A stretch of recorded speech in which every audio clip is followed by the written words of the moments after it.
Good morning, everybody, and happy Monday. Today is Monday, March 8th, and here are the announcements for today. Please rise for the Pledge of Allegiance.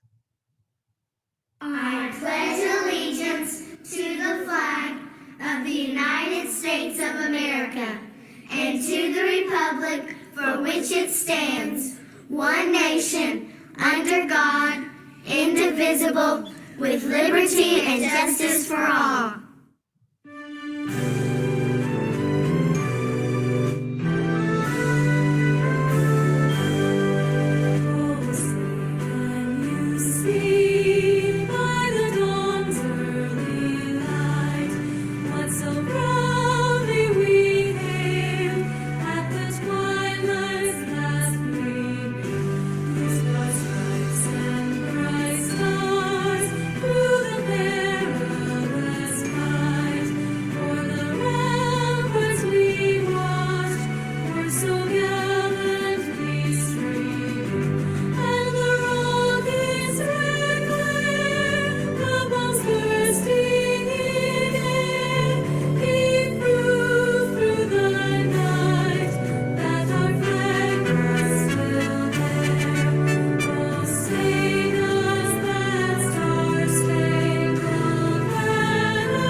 Pause for a moment of silence.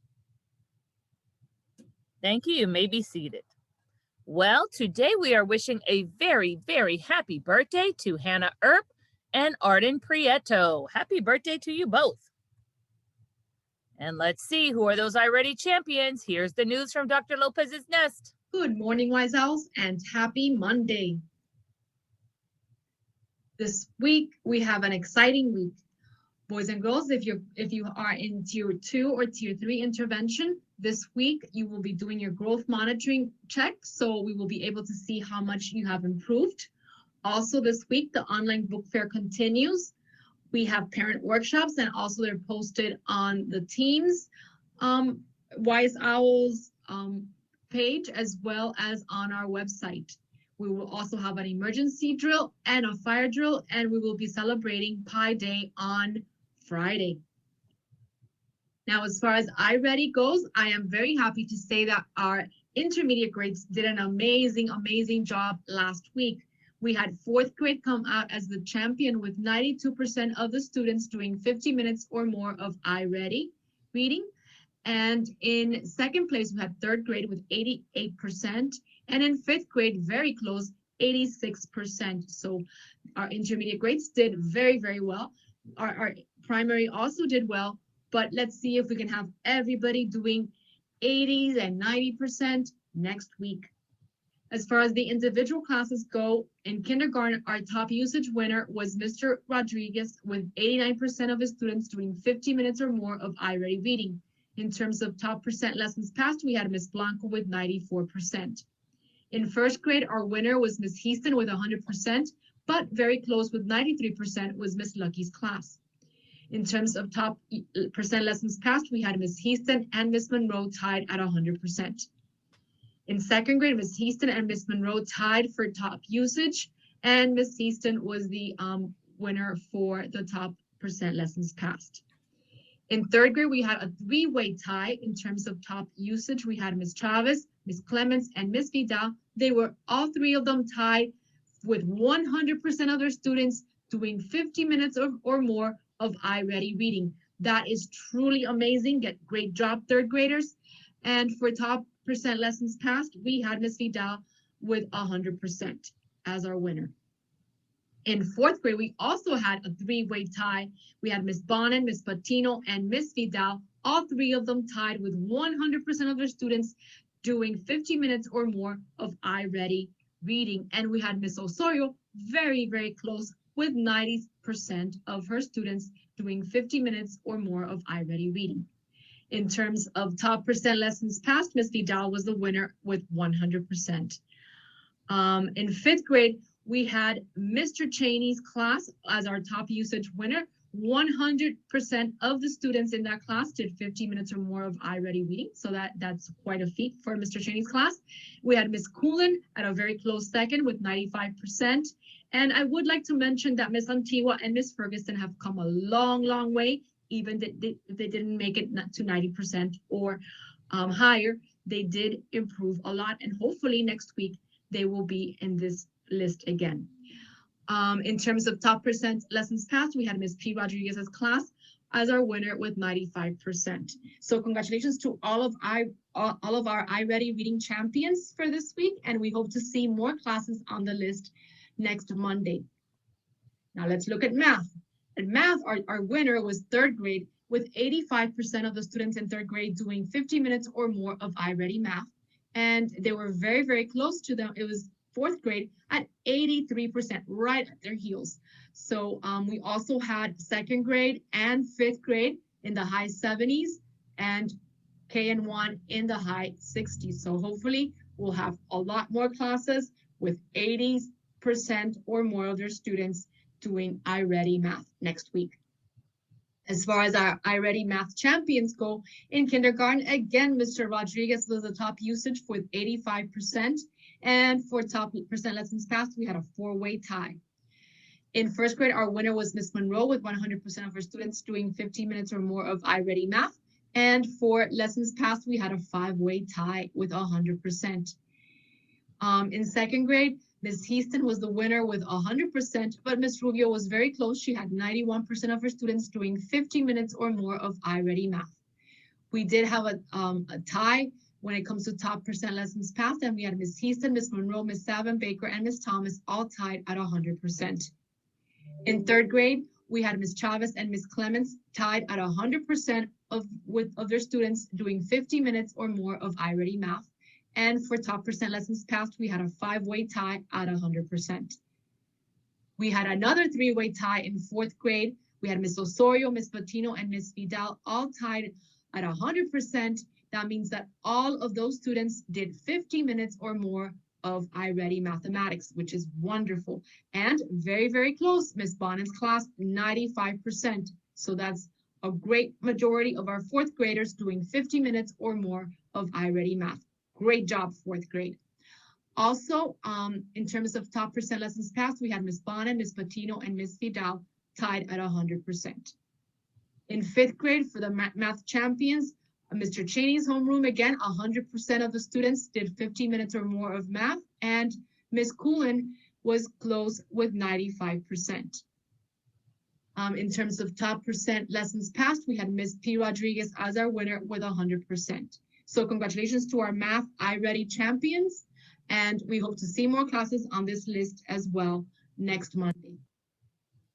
In terms of attendance, I'm sad to say that it did go down a little bit. From Thursday, we had 97.7%, and on Friday, we had 96.0%. So we did go down a little bit, but I'm sure this week we will go up, and hopefully we will have another day with no uniform if we make it to that wonderful 98%. Classes with 100% attendance, we had Ms. Badillo and Ms. Rivera in pre-K. In kindergarten, it was not a very good day. We didn't have any of our classes with 100% attendance. In first grade, we had Ms. Cruz, Ms. Heaston, and Ms. Monroe. In second grade, we had Ms. Heaston, Ms. Monroe, and Ms. Rubio. In third grade, we had Ms. Chavez, Ms. Clemens, Ms. Sanchez, and Ms. Tassi.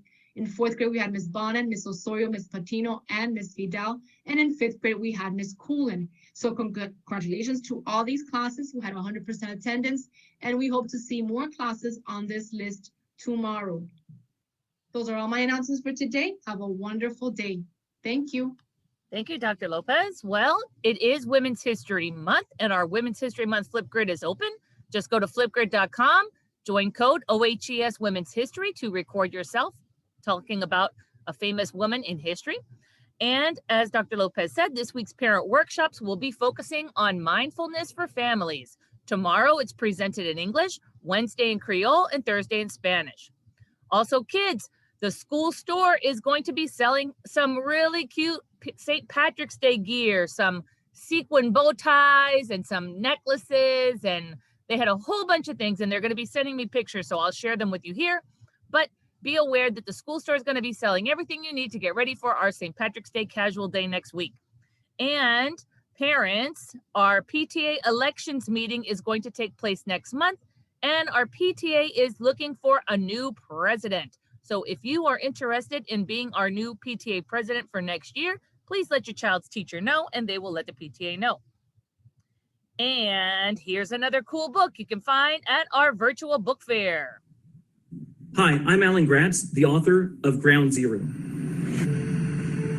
September 11th was a brilliant fall day in New York City. The sky was bright blue, it was cloudless, the air was crisp. It was a gorgeous day.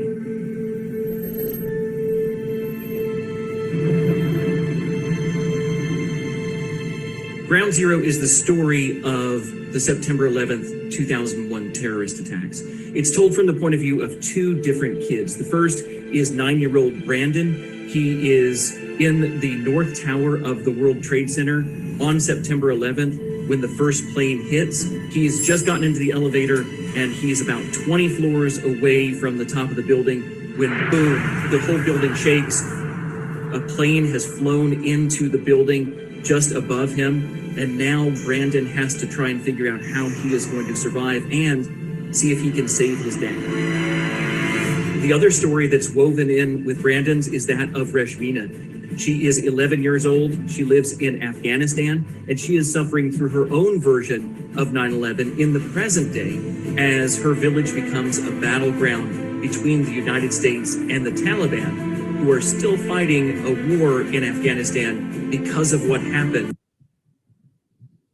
on September 11th, 2001. For years, young readers have been asking me to write a book about 9/11. The way it impacted me and almost every American that I know, it's made 9/11 really difficult to think about and talk about and remember. Brandon and Reshmina are two kids who believe they are strong enough to meet any challenge, and they are strong characters. But what they learn is that sometimes the world is too much for you to deal with on your own. And what you have to do is you have to find friends, you have to find allies, you have to come together as a community and overcome challenges together. Everybody remains strong individually, but sometimes we need help. And that's really, I think, one of the ultimate messages of Ground Zero is that it's not me against the world. It's all of us working together to overcome everything that the world can throw at us. Look for my book, Ground Zero, at your Scholastic Book Fair. Just another good option we have for sale at our Scholastic Book Fair online. Click the link on our website to shop. You have 1 week left. Our online book fair will close on Sunday. And it is International Women's Day today. What is International Women's Day? Let's learn.